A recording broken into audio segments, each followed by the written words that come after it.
neither leave nor step down. Let's speak to my studio guest now, Ibrahim Jibril, who's with us throughout the day, Libyan political activist. Welcome back. So first of all, Security Council meeting, we think in session. We're hoping to hear something from them soon. Arab League also emergency meeting a little later on today. What can the international community do to resolve this crisis? The international community, I hope, will do more than issue condemnation letters. Condemnation again does not wipe the wounds of the Libyan people. It does nothing actually for the Libyan people. What we would like the international community to do is to take active steps towards protecting the innocent civilians in Libya. We talked earlier about the no-fly zone, for example. We talked also about sending UN troops, peacekeeping troops on the ground in Libya to protect and monitor the conditions there. They also need to put pressure on the Libyan regime. And when we talk about the Libyan regime, we're really talking about the individual, the one man who has had absolute grip on power for the last 41 years. So he needs to understand and to feel the heat from the international community in one way or another. The international community has ways to make people like Gaddafi feel the heat. They have done it in the past. And some of them, they can do it again. The Arab League's in a particularly tricky position because a lot of its members are also in the throes of protests in their country. Libya, of course, holds the presidency of the Arab League. So what can the Arab League do? The Arab League can, traditionally the Arab League does not do much. No, it issues a statement, yeah, which it issues statements. in this case is not going to help. It issues statements. Again, one more time, these countries, these regimes in general, the world as in fact, they have an opportunity to redeem themselves. The Arab League needs to step up, particularly those countries that are seeing some activity in their own turf. This is the time to do the right thing, to stand with the demands and with the aspirations of the people. And then maybe in that, hopefully, is protection for their own regimes. Okay, Ibrahim, for the moment, thank you very much indeed for that. Ibrahim Jibril with us. Lots more to come here on Al Jazeera. Coming up, Real Madrid are in Champions League action on Tuesday. The Spanish Giants take on Lyon in the knockout stage as they try to reach the quarter-finals for the first time in 7 years.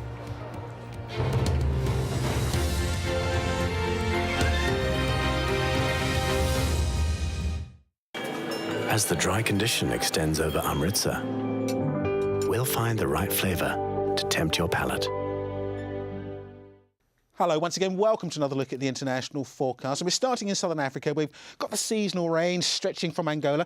Big thunderheads here, more heavy showers to come, a risk of flooding through Zambia into northern parts of Mozambique, southern areas of Tanzania. But I think it's going to be across northern areas of Madagascar where we will see the heaviest of the rainfall, further flooding a problem here in the coming days. Our tropical cyclone has made its way out of the way, but we do still have quite a legacy of shower cloud to come all the way anywhere really to the north of Antananarivo. Highs here of around 26 degrees Celsius. Chance of flooding too into northern Africa, just around Tunisia. We've got some very disturbed weather feeding through Malta out of central parts of the Mediterranean.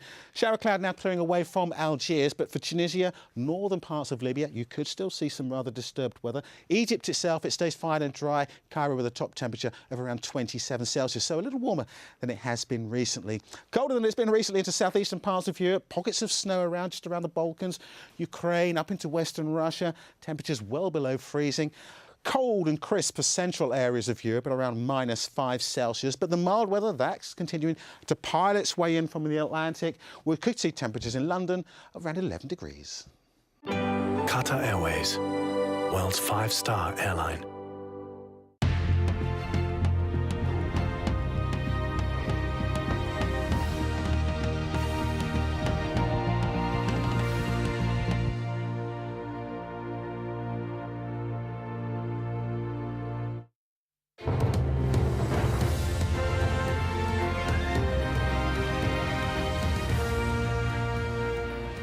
welcome back. Time for the sport now. Here's Rahul. Shirley, thank you very much. Real Madrid will attempt to do something they've never done before, and that's beat Lyon in the UEFA Champions League this Tuesday. Spanish Giants take on Lyon in the first leg of a last 16 tie, off the back of a pretty routine win against Levante in the league. One of the scorers in that match was Karim Benzema. He'll be facing up against his former teammates. Real trying to beat Lyon for the first time in 6 attempts. The French side knocked them out at the same stage last season. No, en serio, es un adversario difícil. Seriously, they're hard opponents, demanding I can't hear you, opponents who sorry, know how to Jose's play talking. this kind of game. But we're Real Madrid, and the statistics are there for us to stand up to. The past doesn't count in this kind of confrontation, so we'll leave the statistics behind us. Meanwhile, Jose Mourinho's former Chargers Chelsea travelled to Copenhagen for the first leg of their last 16 tie. This arguably their last chance for silverware this season. They were knocked out of the English FA Cup on Saturday, and they're struggling in 5th place in the English Premier League. Could be the best season, huh? Maybe could be the worst. I don't know, but wait. Chelsea's not died, huh? It's still alive.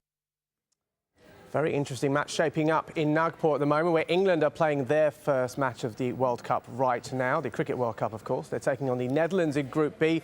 Dutch, huge underdogs, of course, but after choosing to bat first, they smashed England's bowlers all over the place to make 292 for 6. Ryan Tendeskata making 119 of them. In reply, England have made a decent start, 141 for 1 off 26 overs. Captain Andrew Strauss, top scorer so far. Now, it's just over 500 days till the start of the 2012 London Olympics, and the first venue has been officially opened. The Velodrome will host the track cycling events. The organisers claim it's the world's fastest arena due to, among other things, the geometry of the track and controlled inside temperature. Cycling exploded in popularity in the UK following Great Britain's success at the Beijing Olympics, where they won 8 golds. That's it, more later. Rahul, thanks very much indeed for that. I'll be back at the top of the hour. A lot more on Libya. All the latest developments coming up after a short break. Stay with us.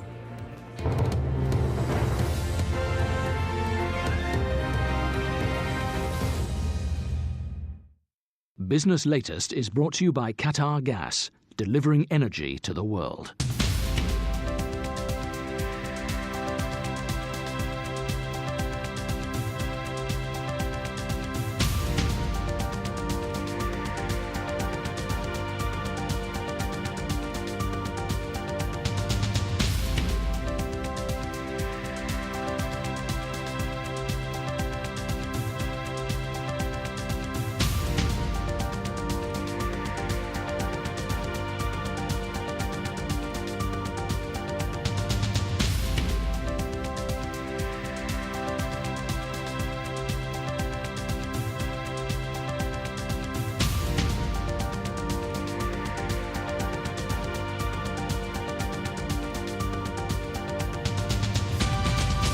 Business Latest is brought to you by Qatar Gas, delivering energy to the world.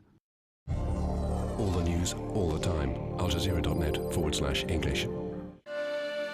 Malaysia has created amongst the world's greenest, most cost-efficient buildings and constructed the most futuristic Formula One racing circuits. Discover Malaysia's service excellence at the Malaysia Services Exhibition Abu Dhabi. Register with MAT